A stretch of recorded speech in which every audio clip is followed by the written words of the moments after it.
artıq 3 ay keçib ki, mənim səhhətimdə problem çıxıb, 3 aydır bunlar təbib yəni heç bir tədbir görmür.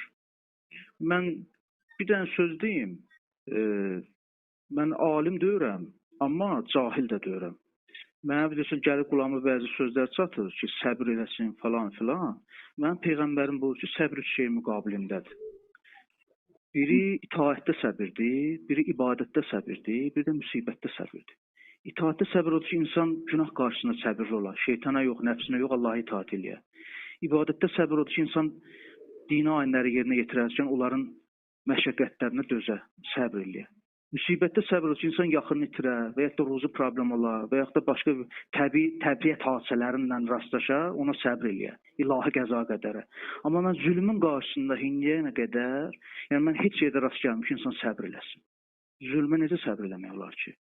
Yəni o alimlər ki var, Rəbbani alimlər var, mən onlardan üzr istəyirəm cəsarətimə görə. O alimlər ki, kəmiyyət yox, keyfiyyət arxasınca olurlar. Milyonlar yox, 3 nəfər yetişdiriblər, amma sağlam təfəkkürlü, cəmiyyətə xeyirli bir mütədəyyin möminlər yetişdiriblər. Alimlərin əlindən öpürəm və onlardan üzr istəyirəm cəsarətimə görə. Ali-İmran surəsinin 146-cı ayəsində Allah bizə bu cür buyurmur. Allah bizdən tamam ayrı bir şey istəyir. Yəni zülmün qarşısında səbr olmur. 3 ildir sivil yollarla mən müraciət edirəm, ərizələr göndərirəm. Yəni vəziyyət yəni gəlib bu yerə çatıb ki, artıq bilmirəm zəhərləyiblər, nə ediblər, mən 3 ayda düzəlmirəm. 3 ayda bunlar tədbir görmürlər. Hər dəfə gedirəm bu axırıncı dəfə bu müəssisə rəisinin yanında oldu. Müəssisə rəisi də deyir, yəni mənlik deyir, düzdür deyir də, yəni ayırdılar da penitensiar xidməti olur ki, təbibdən ayırdılar. Deyir, mənə qalsa mənim nə işimə qalır, mən səni göndərirəm. Mənim bədənim yavaş-yavaş çürüməyə başlayır. Amma heç bir tədbir görülmür.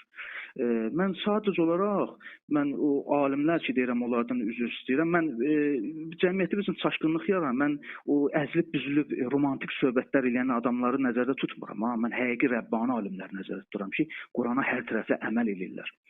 Bizim də boynumuza bəzi ustadların haqqı var. Onların əlindən öpürəm, yenə də deyirəm. Amma bunlar burada misal üçün gəlirlər, mən 3 ildə danışıram da mən bunları.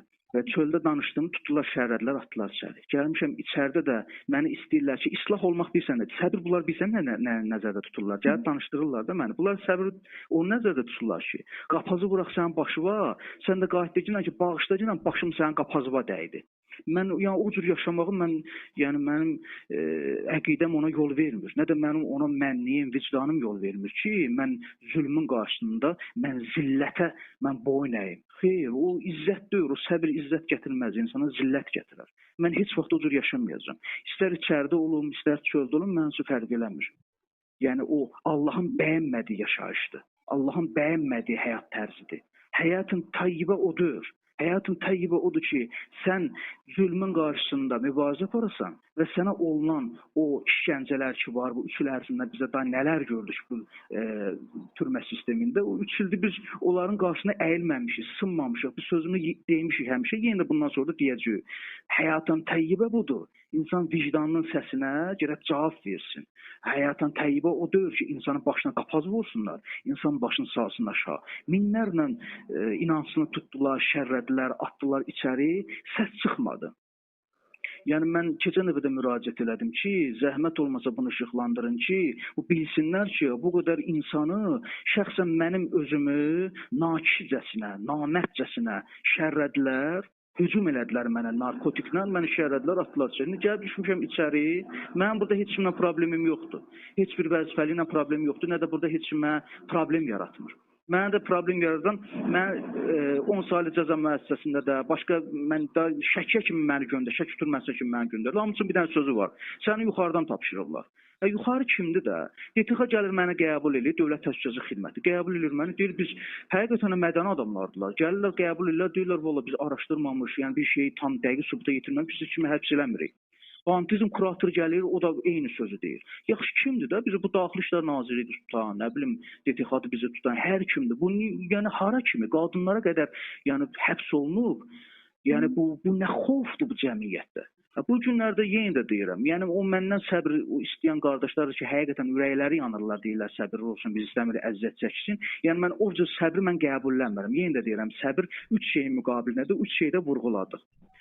Bu günləri indi mən izləyirəm də, bu ictimaiyyətdə baş verən hadisələri, gedişatları izləyirəm. Yəni biz ermənidən beləmi aşağı səviyyədə hörmət olmuruq bu ölkədə? Yəni mən gördüm o televiziya kanallarının birində izlədim görüşdə, ailə görüşündə. Orada deyirdi ki, onları öz ölkələrinə ekstradisiya eləyəndə onların səhhəti yoxlanılıb, onların səhhətinə heç bir problem olmuyor. Bizim qadınlarımızın belinə qaynar samavar bağlayan erməninin belə səhhəti bunları maraqlandırır. Mən il yarım gedib xidmət eləmişəm. Bugün 44 günlük müharibədə mən getdim, könüllü yazıldım. Sadəcə səhhət qoşunu olduğuma görə dedilər gözləginən, biraz sonra da kapitulyasiya oldu. Mən bu günlərdə nəsə bir hadisə baş versə, hansısa bir ölkənin o vətən uğrunda gedib canından keçməyə hazır olan bir insan, erməni ilə döyüşməyə hazır olan bir vətəndaş, bir ölkə insanı ermənidən bu qədər mi aşağıdır? Bunlar bu qədər mənə biganə yanaşırlar. Mənim çox maraqlıdır da. Yəni hara qədər gedəcək bu? Təsəvvür edin ki, bunlar mənim göndəriblər bura həbsxanaya. 3 ildir mən patqırış otururam. Qapalı yəni yerdə otururam. 3 ildir məni cəmiyyət arasına buraxmırlar. Nə məni çox 17-ci cəza müəssisəsinə göndərirlər ki, orada çox dündar varsan, cəmaata ayıldırsan. Məni desiyat 10 saylı cəza çəkmə müəssisəsindədir. Mənə eyni söz dedi ki, səni buraxıram. Səni görsəm ki, sən bizim o əyri işlərimizdən danışırsan, mən səni göndərəcəm Krıtıya, yəni qapalı həbsxanaya. O cürdə elədi. Şərrədi, göndərdi. Hətta mən məhkəməyə ərizə yazdım. O mənim ərizəni belə göndərmədi. Gör, bunlar hansı həddə çatıblar ki, vətəndaşın yazdığı ərizəni göndərmir. Yəni məhkəməyə göndərmir. 10 saylı cəza çəkmə o Emin Cəfərovdur da. Yəni Keşlə bazarı bilirsən də Katib alver zad nədir? Yəni o alver, o Keşlə bazarının alveri onun yanında yəni heç nədir. O qədər alver. Mənim ərizəmi belə göndərmədi. İndi mənə maraqlıdır ki, məni bunlar öldürmək istəyirlər, nə etmək istəyirlər də. Yəni mən bu hara baxır ki, bu şey nədir bu? Səhiyyə naziri hara baxır ki, mən maraqlıdır, sadəcə olaraq mənə maraqlıdır. Belə ki, çıxmasın, mən gəldi, mən şeydə qəbul elədilər, Kürdəxan türməsində. Mənə, bilmirəm hansı qurum, dəqiq yadımdan çıxıb, mənə qayıt dedi ki, sən çox təkəbbürlü adamsan. Mən ona qayıtım dedim ki, mən çox fəxr eləyirəm, sən məni sevindirdin, sən mənə təkəbbürlü adam dedin. Təkəbbür rəzil sifətdir. Amma sənin məndə gördüyün təkəbbür deyil. O izzətdir. Sən istəyirsən mən sənin qabağında əyilim, büzülüm.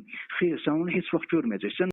Türməyə düşəndən Salih müəllim gəlib o penitensiar xidmətin rəisi olandan, yəni həqiqətən də müsbətə doğru çox şeylər dəyişdi. Yəni bir insan gələ belə şeyləri deyə.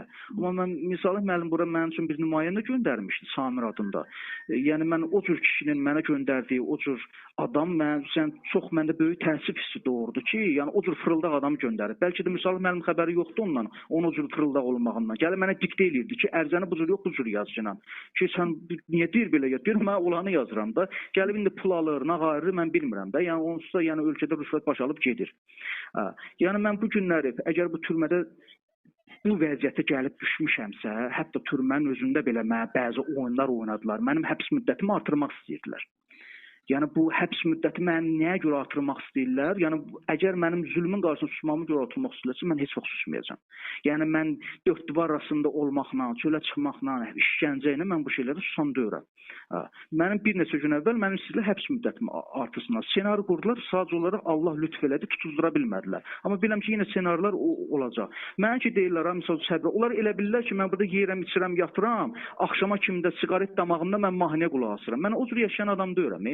Sadəcə olaraq burada bəzi şeylər baş verir. Mən 3 ildə sivil yolla mən ərizə göndərirəm, sivil yolla müraciət edirəm. Mənim heç bir müraciətimə məhəl qoyulmur. Hətta mən burada ailəmlə, uşağımla üzr istəyirəm, rahat danışa bilmirəm. Heç bir qeyrətli kişinin xoşu gəlməz ki, o yoldaşıyla danışsın, kimsə də qıraqda ona qulaq assın. Mən pis iş görmürəm, amma xoşum gəlmir ki, mən yemək yeyən də kimsə mənim ağzımın içinə baxsın.